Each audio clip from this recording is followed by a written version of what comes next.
Ребята, всем привет! И наступило время заниматься дальше этим проектом. Многие писали, что где же серия, где же видео по буханке. Так вот, наконец-то она у вас в гостях. В прошлой серии мы занимались балкой. Мы расширяли колесную базу, потому что нам это было необходимо, так как стандартный мост слишком узкий. И наступило время передней части автомобиля. Здесь, конечно же, нас ожидает угар, содомия и разочарование, так как балки передней с нужной нам шириной мы, к сожалению, не найдем. Поэтому нам необходимо расширить балку. Расширять балку мы будем, опять же, любым нашим инструментом. Это болгарочка. И соединяем все это сварочкой. Для этого нам понадобится, естественно, донор. Вот вторая балочка от нее. Получается, да.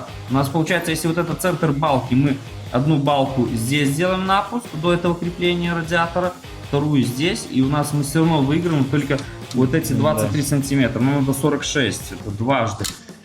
Не состыковочка, по-моему. Придется искать еще третью балку. Либо вариант третий, это делать кастом. Ну, какую-то вставку внутрь, да. Вставку делать. Тогда пилим, как и сказали, только добавляем сюда, выгнем тогда профиль из толстостенного металла. Но других вариантов нет. У нас такой лайфхак, как с мостом, не прокатит. Таких балок не существует в тех размерах, которые нам нужны. Поэтому решение только одно – это изготавливать ее самим. Для того, чтобы понять, насколько нам надо расширить балку, необходимо знать, какие колеса будут стоять в итоге, и отталкиваться от этих цифр. То есть мы расширяем балку, выкидываем проставки и имеем колеса, посаженные непосредственно на ступицу, в одной линии с кузовом. Как вы помните, изначально мы купили вот эти 22-е трехсоставные диски. Это не случайный выбор, поскольку предварительно я хотел их модернизировать.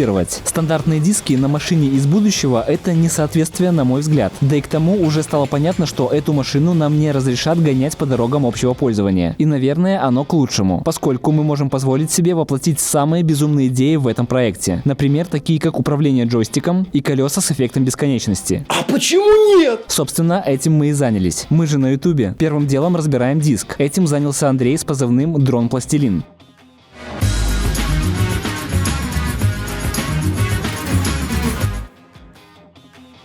Кстати, так и называется его инстаграм, в котором регулярно спойлерит новые проекты и серии, так что не подписывайтесь. В итоге, после того, как 39 болтов выкручено, удаляем центральную часть. В дальнейшем она нам не понадобится. Тем временем мы сделали замеры и решили сперва вырезать пробники из фанеры. Напомню, что изначально наш профиль деревообработка, и у нас под рукой есть укомплектованная столярная мастерская. Перед тем, как заказывать дорогущие детали из металла, которые пока что мы не можем изготавливать самостоятельно, мы примеряем прототип из дерева, который можем изготовить самостоятельно, практически бесплатно. Но теперь выход Валеры с позывным «Валера Неугомонный».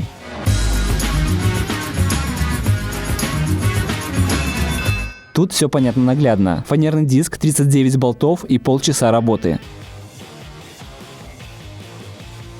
Пока вы наблюдаете за процессом, у меня для вас есть информация, которая облегчит жизнь многим. Это бесконечный фотоконструктор от Mozabrick. Это действительно крутой подарок, который подойдет каждому. И я знаю, о чем говорю, поскольку сам собирал его и остался в восторге. Тут все предельно просто, но очень залипательно. Вы берете свою фотку, закидываете ее в специальную программу прямо у них на сайте и тут же получаете инструкцию по сборке. Но когда картинка надоест или появится новое крутое фото, ее можно разобрать и собрать по новой. И так бесконечное количество раз. Для наших подписчиков предусмотрена скидка в 20% по промокоду ЛИХОЙ. Ссылку оставлю в описании. Пользуйтесь на здоровье, а мы продолжаем. Сначала я думал, что мне показалось, и это сова. Но нет, это деревянчатые фанерные колеса. Этот лихой топор вообще потерял связь с реальностью. Теперь я видел все.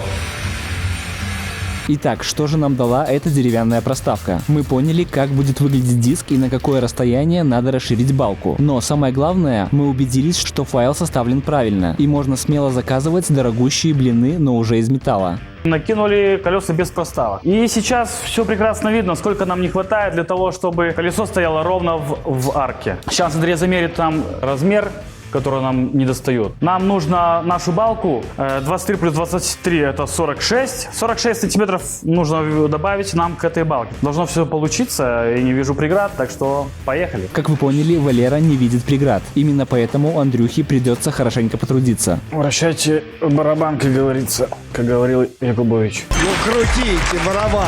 Интересно, будет ли сектор приз на барабане или нет? Или сразу огурцов маринованных надают? Остается вопрос, как уберечь колесо от бобра. Это бобер, Саша!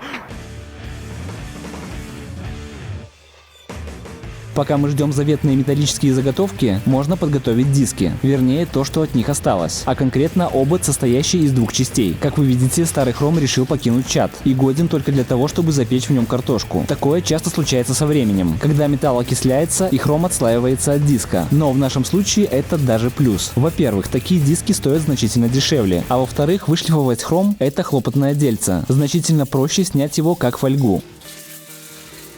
После того, как фольгохром с большего снят, шлифуем обод. Сохранить хром нам не удалось, поэтому обыграем этот момент и покрасим эти замечательные хромированные полки. Конечно, правильной технологии покраски по хрому не существует, его по-любому нужно удалять. Наверное, лучший из методов это будет химический, окунание диска в состав, который растворит хром, но не испортит алюминий. Но так скучно все делать по правилам. И мне кажется, они существуют, чтобы их нарушать. Поэтому просто вышкурим хром грубой наждачкой и пшикнем красочкой. Поехали!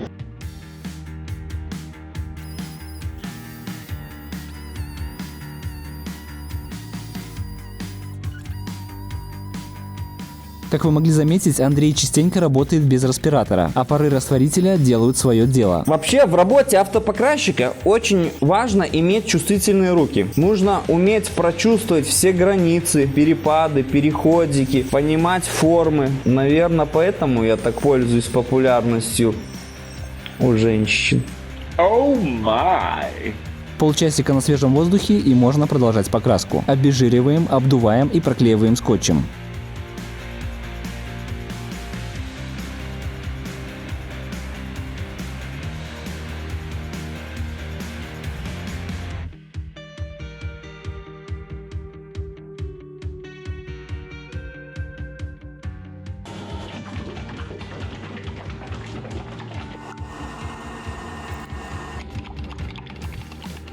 Приступаем к грунтовке. Для того, чтобы добиться хорошей адгезии с металлом, будем использовать эпоксидный грунт. Че он сказал? Не забываем про средства индивидуальной защиты. Обязательно. Полезно и питательно.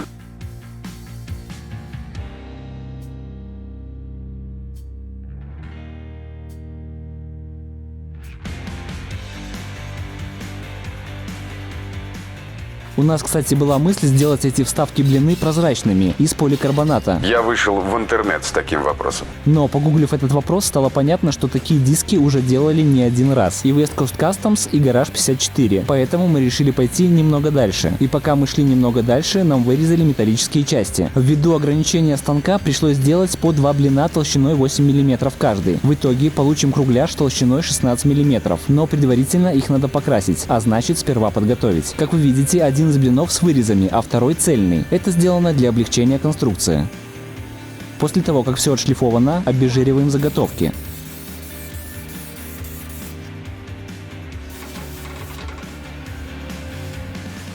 Следующим этапом грунтовка. Разводим черный грунт и погнали.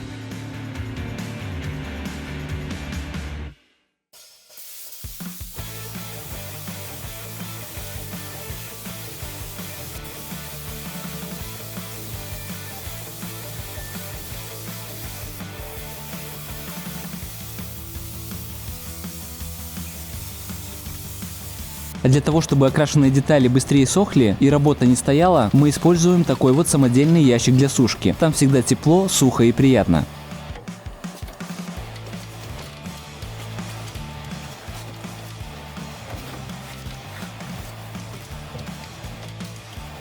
После того, как все элементы высохли, приступаем к сборке. Как вы помните, диски трехсоставные, а обод состоит из двух частей. И этот стык должен быть просиликонен, для того, чтобы колесо было герметично и не спускало. Да не надо пальцем, зачем? Давай. Сейчас туда его вернешь весь за борт. К слову, после всех этих процедур 3 колеса из 4 начали спускать и держат воздух не больше суток. Андрюха уверяет всех, что это просто старая резина. Мне что-то подсказывает, что нас наебали. Все наши компоненты открашены в черный цвет и приступаем уже к сборке колес. За основу у нас будут взяты 2 металлических блина толщиной 8 мм, один облегченный и один основной. Общая толщина центра у нас будет 16 мм. Я думаю, этого будет достаточно. В блинах у нас уже наша разболтовка, которая необходима нам. Тем самым мы избавились от проставок. Крутим, вертим. Собираем. Следующим этапом стягиваем все детали между собой. И так 4 раза по 39 болтов.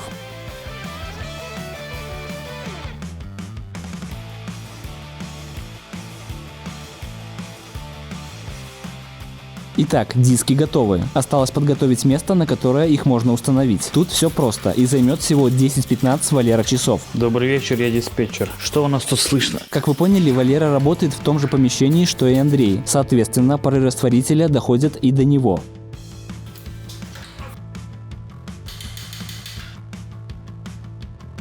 Так, теперь бесовщина осталась. Нет. Так дело не пойдет. Нужна артиллерия. Адреналинчика немножко добавим. Вообще, женщины и машины, они как-то похожи между собой. Женщину и машину пока не погреешь, не поедешь на ней никуда. Так, надо поменять позу. Поэтому нужно хорошенько разогревать и женщину, и машину. Вот сюда меняется поза. Это есть разгадка к вашим трудностям. Вообще можно бесконечное количество раз проводить параллели между женщиной и машиной. Трешак, конечно, еще тот. Обе любят ломаться. Надо погреть. Погреть надо еще. Упираются, когда в данном случае. Ох. Не хочет крутиться. Упирается. Или это грани просто уходят. Мы ее заставим. О, пошла. Пошла, детка. Через наши руки ни одна машина прошла. О. Причем по итогу все говорят спасибо. Конечно, можно было бы все это, весь подрамник снять с подвеской. Не открутилось с первого раза. Погреть. Раз, два, три. На сухую-то, конечно, такие вещи делать не стоит. Надо 10 раз погреть. Тогда рано или поздно она начнет крутиться. Пошло легче. Все зависит от желания и упорства. Вот он, красавчик, выходит. Финальный аккорд. Главное, коку-джамбу не защемить. Ну вот и все. Откинулся парень. Я вас всех поздравляю, мы это сделали. У нас останется лишь балка. Так, ну что, осталось совсем немного. Снять подрамник. Я думаю, эти болты, которые держат нашу балку, не открутятся так просто. Сразу приступаем к лайфхакам. Будем греть. Да, они обычно закручиваются раз и на всю жизнь. Так, проверим, как наши лайфхаки сработали или нет. Горяченько чувствуется. Ну что, поехали. Тяжеловато, но уверенно. Надо немножечко пшикнуть, как говорится, лишь бы не в штаны. Полностью откручивать не буду, дабы ее потом на коленке себя не приземлить. Так, где наш лайфхак? Продолжаем. Тут, конечно, история умалчивает, но это не может не радовать, ведь на одну гайку придется меньше крутить. Все держалось на 3, получается. И, конечно, если там 2. Предлагаю проверить, сколько там чего. Так, здесь гайка есть, здесь тоже есть. Сейчас и здесь погреем. Что, попробуем. Хорошенько тут она. О, большим и очень-то и не хочется. Так, надо попшикать. На горячую гайку. Есть ли смысл? Думаю, вряд ли. Только если задымить в округе все. Так, здесь гайка уже практически отошла в мир открученных гаек. Так, есть. Горячие пирожки. Хорошо, значит, осталась еще одна. Конечно, было бы иметь гайковерт для такого рода работ. Но, увы, у нас его нету. Вот так. И все. И не нужны нам никакие гайковерты. Руковерты неплохо справляются. В особо солнечные и теплые дни я гайки от руки до 42 срываю. Соседи даже завидуют. А тут при помощи головок и не такое можно сорвать. Ну ладно, эти руки чувствуют все напряжение резьбового соединения и храпового механизма. Так, здесь готов пациент. Максимальная техника безопасности, а шанс у нас только один. Про что я говорил. Полностью откручивать не буду, дабы ее потом на коленке себя не приземлить. Подложить что-то. Подложить что-то. Все. Теперь ее ничего не держит. Убираем. Вот и все. Господа, мы это сделали. Я нас всех поздравляю. Я просто похлопаю. После того, как балка снята и нас с этим поздравили, надо ее зачистить от ржавчины, для того, чтобы двигаться дальше. В ход идет болгарка, щетка и несколько валера-часов.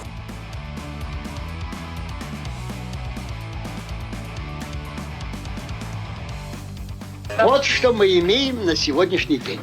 Не мы, а вы. Итак, что мы имеем? Мы почистили эту балку, почистили балку донорскую, и, к сожалению, она вся сгнила в труху, поэтому это не наш профиль, и мы ее сразу же на металлолом отдадим. Что касаемо этой балки, если у нас, так получилось, что она теперь одна, то мы можем с ней сделать? Мы можем, единственное, что приходит на ум, это разрезать ее посередине и увеличивать центральную часть балки. А центральную часть балки мы будем изготавливать самостоятельно, так как других вариантов пока мы, к сожалению, не видим. Так что погнали. Как вы поняли, купленная донорская балка нам не подошла и отправилась прямиком в Валерину коллекцию, в которой уже красуется разбитое стекло от пробы и еще пару приятных мелочей. А если кто-то не в курсе, параллельно мы делаем еще один интересный проект под кодовым названием Волгатти. Волга плюс Бугатти. Ссылку можно раздобыть в описании к ролику. Для того, чтобы увеличить балку, первым делом мы нарезали профиль в нужный размер. Затем размечаем, керним и рассверливаем точки крепления.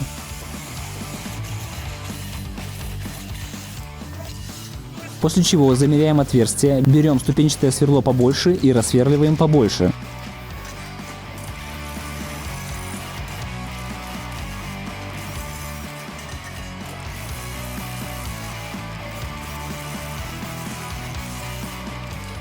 Следующим этапом делаем закладные. Напиливаем трубу подходящего диаметра, подгоняем под нее отверстие и ввариваем. Делается это для того, чтобы добавить жесткости. И после того, как мы притянем профиль болтами, он не деформируется.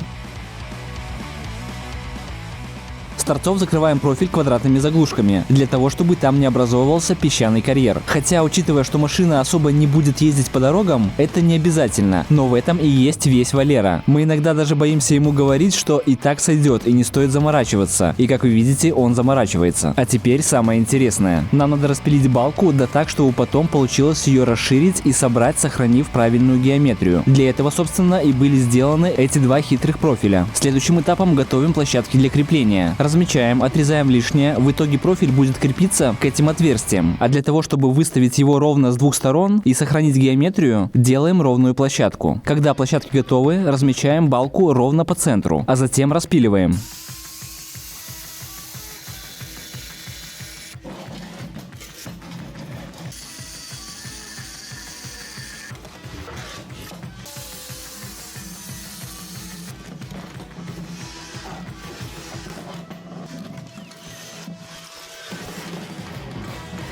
А вот о чем я и говорил. Целых два песчаных карьера. Так что Валера был прав.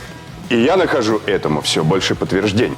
Как вы поняли, вставить кусок донорской балки не вариант, поэтому делаем кастом. Первым делом расшиваем металл. Следующим этапом крепим профиль к балке, пока что на болты, и тут же по месту примеряем ее к раме.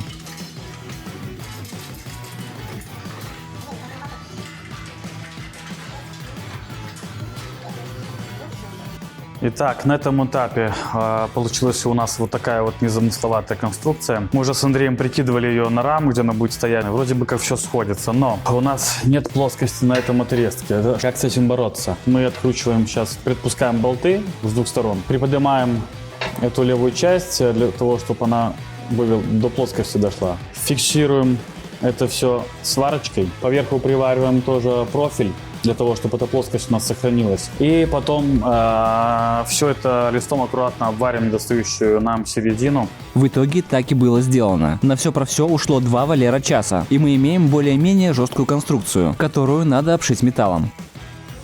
Его мы и нарезаем. Сперва такой детской болгаркой, но не особо успешно. Дело в том, что толщина металла 6 мм. Исходя из этого, вы видите болгарку посерьезней. Но дальше лист за листом, прихватка за прихваткой, шов за швом.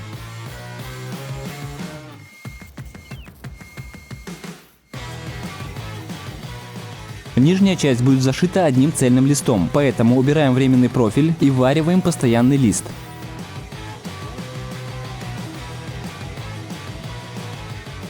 Следующим этапом покраска. Сперва антикоррозионный грунт, затем краска с молотковым эффектом. Точно так же мы красили задний мост. Вышло симпатично, поэтому решили повторить и тут.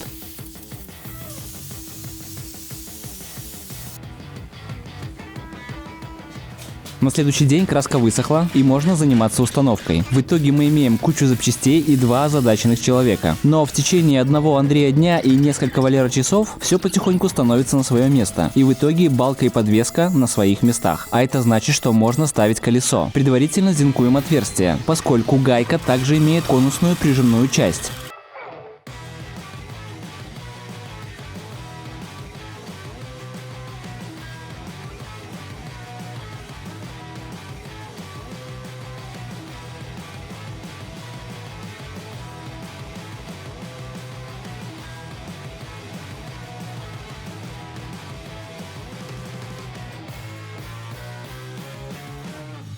Итак, колеса стоят на своих местах. Теперь осталось убрать опоры, на которых стояла машина, пока мы занимались балкой.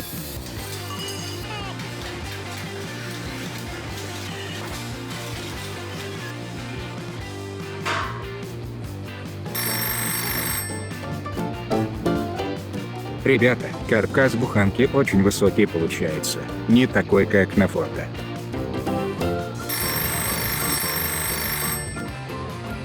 Парни, вы молодцы, но не портите пропорции. Пропорции не те.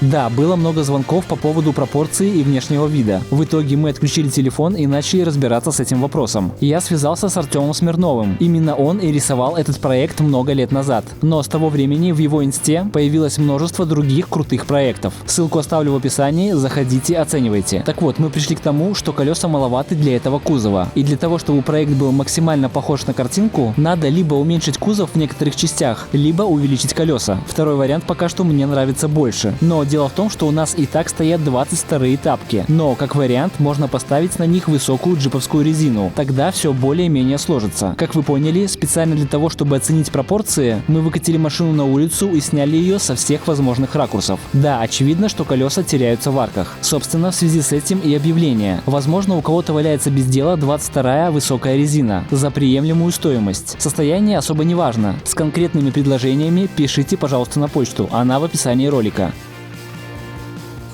Как я и говорил, в моем понимании стандартные диски не совсем вписываются в концепт машины из будущего, а именно такую мы и строим. Поэтому я решил по-быстрому замутить прикольный прототип, для того, чтобы посмотреть, как это будет выглядеть и устроить голосование, стоит делать такие диски или нет. И вообще мы решили прийти к концепту постройки машины вместе с вами. То есть выносим такие моменты на голосование и принимаем решение в зависимости от итогов голосования. Первым делом распускаем лист поликарбоната, кладем его в лазерный станок и вырезаем круг. В дальнейшем я планирую вставить эту деталь в диск, что-то вроде колпака. Проще всего, конечно, было бы это сделать вот в таком ровном виде, через проставку, которая будет крепиться к 39 болтам, которые держат внутреннюю основную вставку. Но простой ровный кусок поликарбоната — это очень скучно и дешево, поэтому мы решили придать ему форму линзы. Взяли пару досок клена, распустили их на делянки, торцанули в размер, фуганули и в конце прогнали через рейсмус. Именно так правильно готовится материал для склейки щита. И раз мы их правильно подготовили, склеиваем щит.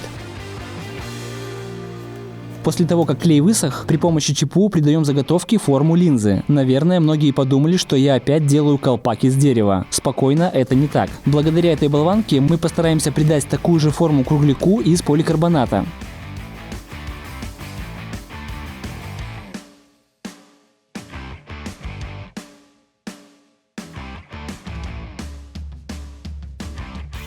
Теперь осталось освободить заготовку и убрать ворс, хорошенько отшлифовав дерево.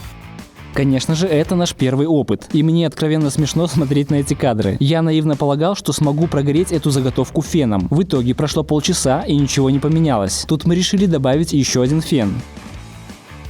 Следующие полчаса и все без изменений. Окей, берем фен посерьезнее. Час нагрева, но толком так и не получилось равномерно придать форму. В итоге мы попробовали разные материалы, разную толщину, убили не один день на эксперименты, но все же нашли выход. Из фанеры вырезаем вот такой конструктор.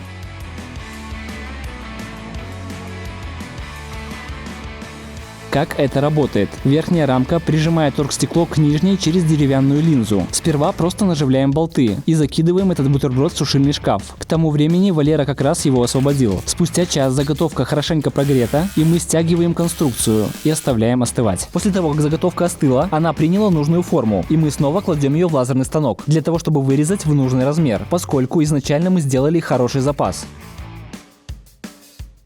Следующим этапом берем оргстекло толщиной 8 мм и делаем на нем гравировку. Тут мы особо не заморачивались, поскольку это прототип, сделанный на коленке, тут все криво и неправильно. Но в целом мы поймем, а главное покажем вам, как это может выглядеть. Тут используется принцип бесконечных зеркал. Технология предельно простая и старая, но я не видел, чтобы ее использовали в автомобильных дисках. Следующим этапом в торце этого оргстекла крепим светодиодную ленту при помощи изоленты. И да, к сожалению, синей изоленты не нашлось. Она всегда заканчивается в первую очередь.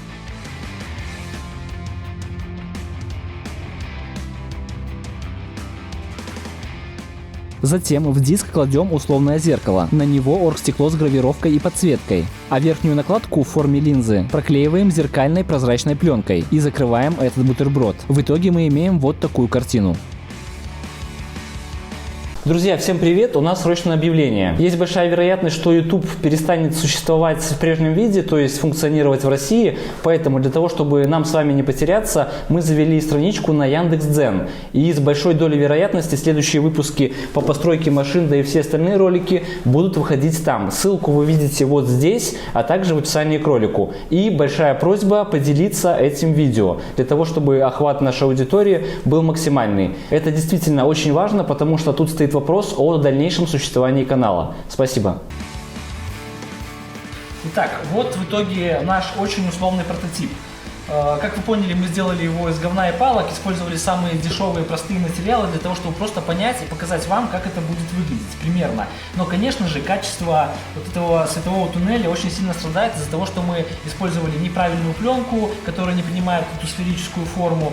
Поэтому нам надо сейчас определиться, делаем ли мы такой концепт или все-таки это детский сад с этой подсветкой. И это можете решить только вы. Так что пишите комменты обязательно, делаем или нет. Пишем, детский сад не стоит делать, или да, прикольно, только дожмите, сделайте аккуратно. На самом деле, когда это все будет правильно сделано, качественно, мы уже все придумали. Крепление, как это сделать, все в принципе придумано. Поэтому мы вполне в состоянии реализовать это качественно, чтобы все было красиво. Вопрос вообще, надо это или не надо, поэтому обязательно пишите комменты. Все в ваших руках. Лучший способ помочь в продвижении ролика, так это поделиться им где угодно. Длинный коммент, лайк и подписка также очень важны. А еще не забывайте, что отличный подарок — это бесконечный фотоконструктор от Mozabrick. Пользуйтесь нашим промокодом, и будет вам скидка и счастье.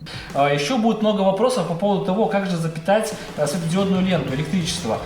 Тут я тоже очень хочу послушать вас, возможно, накинете какие-то интересные идеи. Пока что мы пришли к двум вариантам. Это какой-то беспроводной источник питания, типа как беспроводные зарядки, но они очень слабенькие, не факт, что получится реализовать. Либо же вариант с электрощетками, такие как стоят в дреле условно. И да, если это будут электрощетки, то помимо колодок придется менять еще и щетки. Но учитывая, что это наш концепт-кар, который особо много не будет ездить, я думаю, что это приемлемо. Очень важно ваше мнение, конкретно отталкиваясь от него, будет принято решение, делаем мы такую штуку или нет.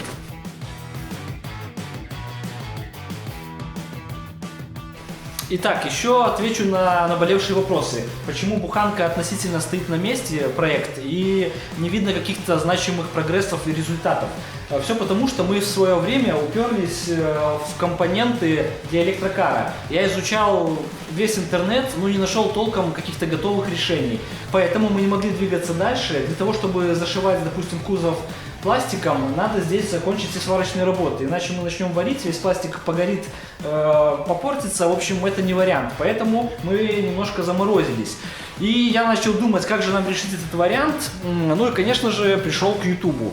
Вспомнил, что ребята из Link Show делали довольно простой проект по электричке. Это электрожига была. И почему бы не позвонить им, не узнать, как дела. Возможно, они нам продадут ту жигу на запчасти или скажут, где купить компоненты. Погнали!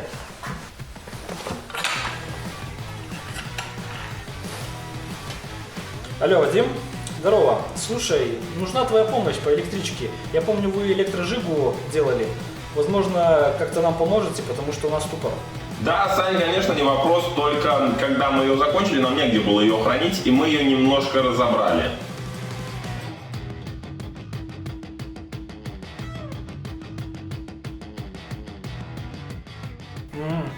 Блин, ну я этот момент упустил. Ладно, давай. Тут недавно появился канал на ютубе DP Labs. Как раз таки делают то, что нам надо. Надо им набрать. DP Labs.